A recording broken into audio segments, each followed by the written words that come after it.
Hello mga kababayan ko sa Pilipinas, si Bishop Arnel here of Victory Church of God of Fredericksburg, Virginia, USA. And today is day 152 ng ating Bible reading.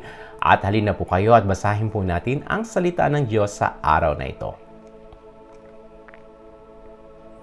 Job chapter 25. Ito naman ang sagot ni Bildad na Suhita. Makapangyarihan ng Diyos dapat siyang igalang, naghaharing mapayapa sa buong sangkalangitan.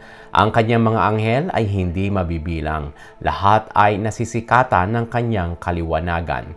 Maaari bang maging matuwid ang tao sa paningin ng Diyos? Sa harap ng may kapal, siya'y may dalisay ng lubos?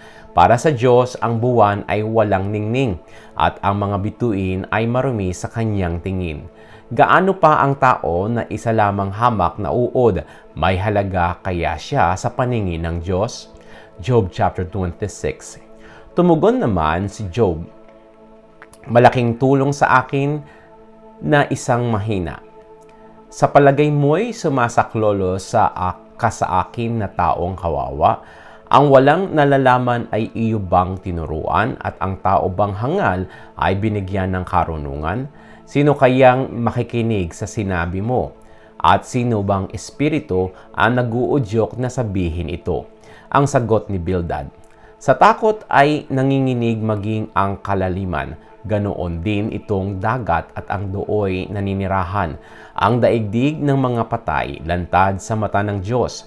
Sa paningin niya'y walang maikukubling lubos. Ang kalawakan sa hilaga ay kanyang inilagay. Ibinitin niya ang daigdig sa gitna ng kalawakan.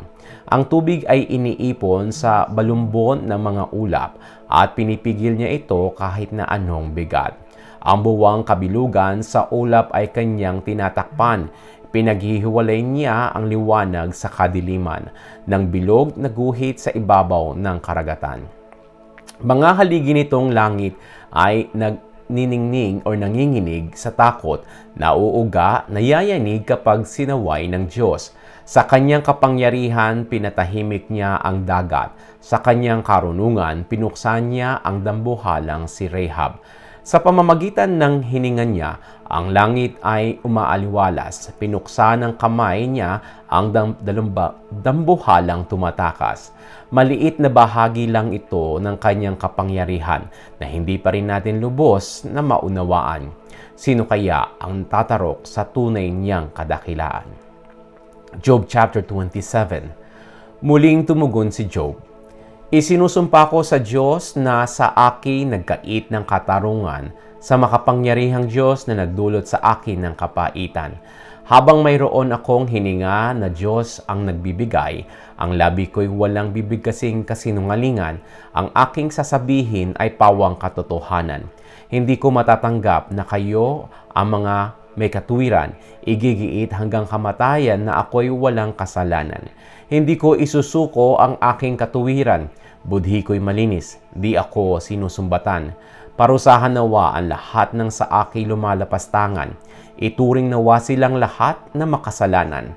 Ang makasalanay mayroon pa bang pag-asa kapag binawi na ng Diyos ang buhay na taglay niya?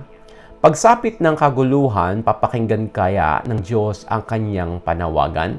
Ito kaya ay mananalig sa makapangyarihan at sa lahat ng araw, Diyos ay tatawagan. Ang kalooban ng Diyos sa inyo'y sasabihin at sa aking ihahayag ang nais niyang gawin.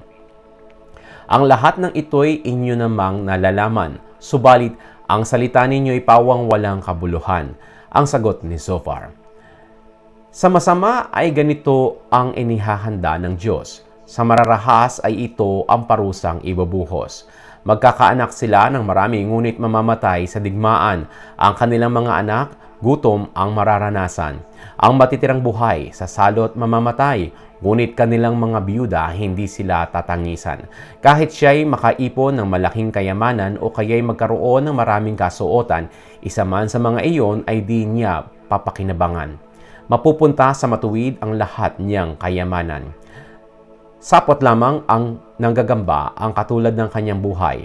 Parang kubo lamang ang mga aliping bantay. Matutulog ang mayaman ngunit hanggang doon na lamang. Pagmulat ng kanyang mata, ari-arian niya ay wala na. Mga kasawian ay parang bahang darating, tatangayin ng ipo-ipo pagsapit ng dilim.